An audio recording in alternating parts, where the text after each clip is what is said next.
Bonjour à tous, c'est Olivier de Poppy School, j'espère que vous allez bien. Aujourd'hui, vidéo importante, étant donné qu'on va parler de la charte nationale d'accueil du jeunes enfants, qui fait partie maintenant intégrante de la création de vos différents projets pour votre micro-crèche. C'est parti!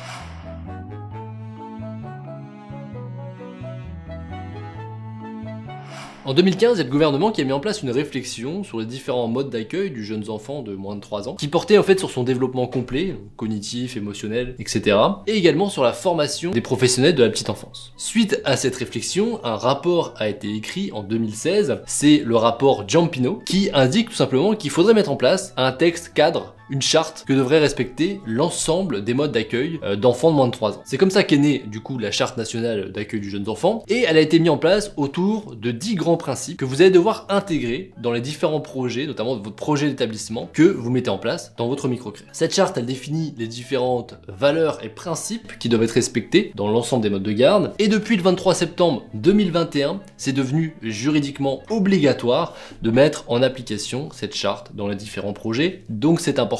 Et c'est pour ça qu'on le voit maintenant dans cette vidéo. On va du coup détailler chaque différente partie de la charte qui va potentiellement impacter du coup vos différents projets. À titre d'information, nous dans notre formation et dans l'accompagnement, on a déjà du coup adapté le projet d'établissement à cette charte. C'est le petit moment pub, si vous souhaitez nous rejoindre, c'est possible par le CPF, etc. Vous avez les liens en description. On passe tout de suite du coup maintenant à l'étude des 10 grands principes. Le premier principe, ils indiquent: pour grandir sereinement, j'ai besoin que l'on m'accueille, peu importe ma situation ou celle de ma famille. C'est le premier principe. Concrètement, c'est l'égalité devant l'accueil de l'enfant, peu importe le type de mode de garde. Ça veut dire que tout enfant doit pouvoir être accueilli, peu importe la situation familiale, peu importe sa religion. Donc il faudra prévoir dans votre projet d'accueil les modalités d'accueil d'enfants qui sont issus de familles défavorisées, mais également des enfants qui sont handicapés, et également indiquer tout simplement la laïcité de l'établissement. C'est important, donc c'est l'égalité devant l'accueil, tout simplement le premier principe. Deuxième principe, c'est le respect du rythme de l'enfant. Il est indiqué du coup sur la charte: j'avance à mon propre rythme et je développe toutes mes facultés en même temps. Concrètement, le résumé de cette deuxième partie, c'est le respect du rythme de l'enfant, que permet notamment d'ailleurs très bien une microcrèche comparativement à des plus gros établissements. Chaque enfant se développe à son propre rythme. Les professionnels doivent du coup connaître le développement, d'où aussi l'intérêt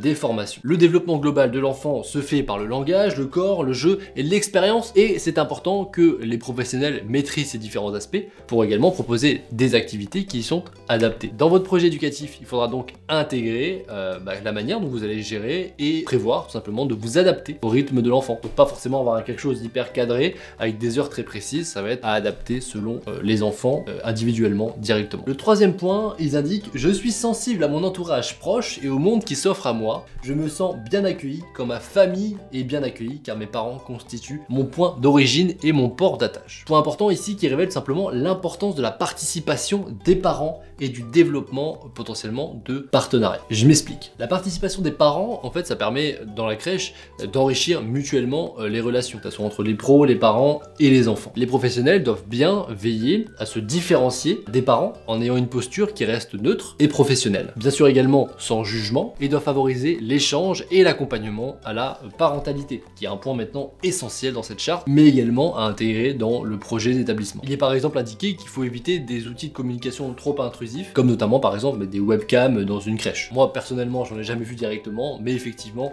ça serait vraiment bloquant. Je pense que les parents seraient toujours en train de scruter directement la caméra pour savoir ce qui se passe, comment va leur enfant et qu'est-ce qu'on fait faire à son enfant. Ça amènerait plein de commentaires, bref, on se doute, il vaut mieux éviter clairement, mais là, c'est également indiqué, donc comme ça, c'est réglé. Il conseille également de favoriser des partenariats locaux. Les partenariats notamment avec les écoles, pour faire les ponts avec les écoles, parce que la microcrèche, c'est juste avant l'école, et c'est très apprécié, notamment des enfants un peu plus de 2 ans. Favoriser également avec les personnes qui sont retraitées, avec des projets intergénérationnels. Donc vous devrez, dans votre projet social, intégrer l'intervention des parents et la manière dont vous allez mettre en place concrètement ce vrai partenariat entre les professionnels de la petite enfance, les parents et les enfants. Mais également la manière dont vous allez mettre en place le soutien à la parentalité dans votre structure. Ça, c'est pour le troisième point. Quatrième point: pour me sentir bien et avoir confiance en moi, j'ai besoin des professionnels qui encouragent avec bienveillance mon désir d'apprendre et me sociabiliser et de découvrir.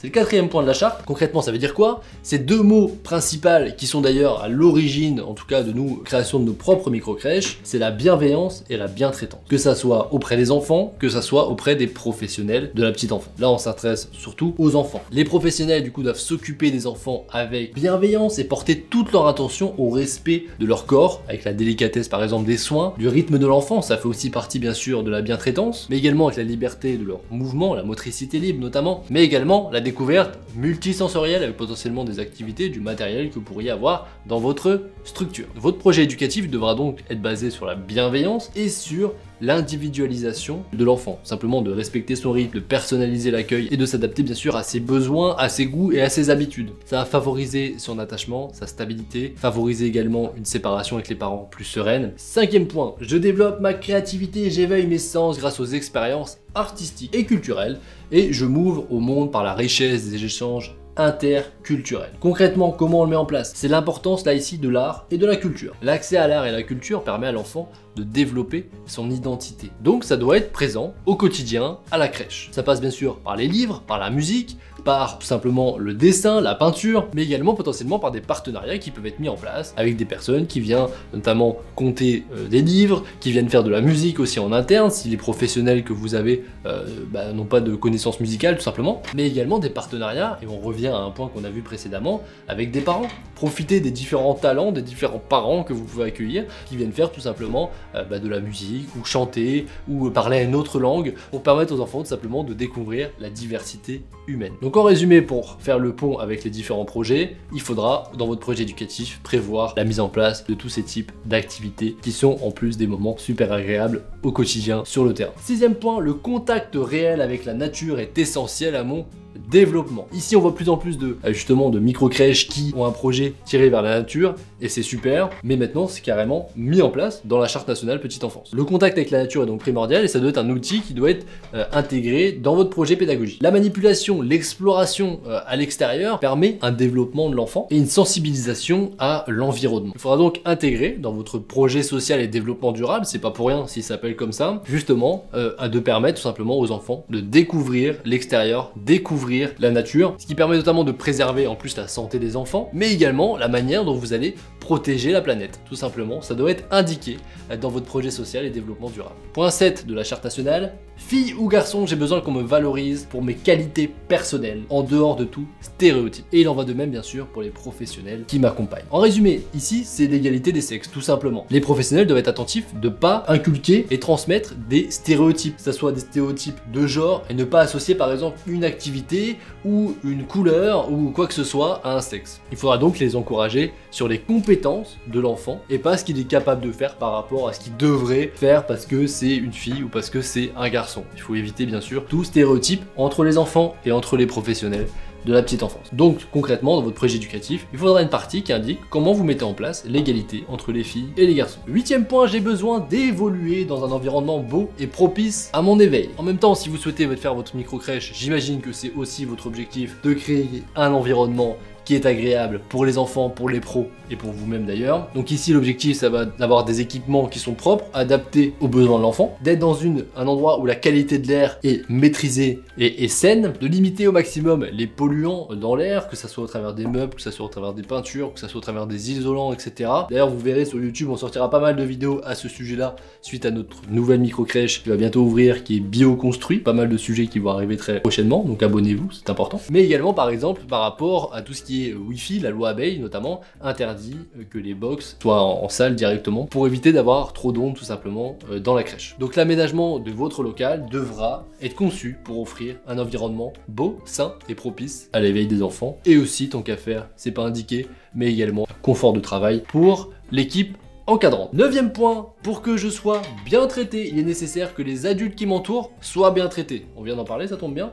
Travailler auprès des tout-petits nécessite des temps pour réfléchir, se documenter et échanger entre collègues comme avec des intervenants. Ici, on va parler notamment de la bientraitance auprès des professionnels et de la formation professionnelle. Le gestionnaire doit donc garantir le bien-être de son équipe. Forcément, de toute façon, le bien-être des tout petits passe par le bien-être de l'équipe encadrante. Il faudra donc favoriser également un environnement agréable, notamment par exemple avoir une salle de pause qui est indispensable pour nous, pour que la professionnelle puisse se poser pendant la journée tout simplement et d'être vraiment dans un endroit qui lui est dédié pour faire une réelle coupure. Il faudra également favoriser bien sûr une bonne ambiance dans la structure et mettre en place des temps de réflexion, de montée en compétences, notamment via des analyses de pratique qui sont maintenant obligatoires et via différentes formations professionnelles pour les faire monter en compétences et toujours rendre leur travail plus agréable. Mais également la compréhension de l'enfant qui soit plus claire pour savoir quoi faire dans chaque situation. Le 10e point, j'ai besoin que les personnes qui prennent soin de moi soient bien formées et s'intéressent aux spécificités de mon très jeune âge et de ma situation d'enfant par mon ou mes parents. C'est le 10e point concrètement, c'est ici la qualification du personnel. On en a déjà parlé dans une autre vidéo, notamment qui peut travailler en microcrèche, mais là ça y revient. Le professionnel qui est auprès des enfants doit être qualifié et leur pratique doit s'appuyer sur les derniers états des connaissances sur le développement du jeune enfant. Donc avoir une formation continue est indispensable. On peut pas juste se baser sur un diplôme qu'on a eu potentiellement il y a quelques années. Il faut être tout simplement au goût du jour sur les différents recherches et développements et formations qui ont été mis en place. Donc c'est l'importance du gestionnaire de mettre en place des formations et de recruter du personnel qui est qualifié.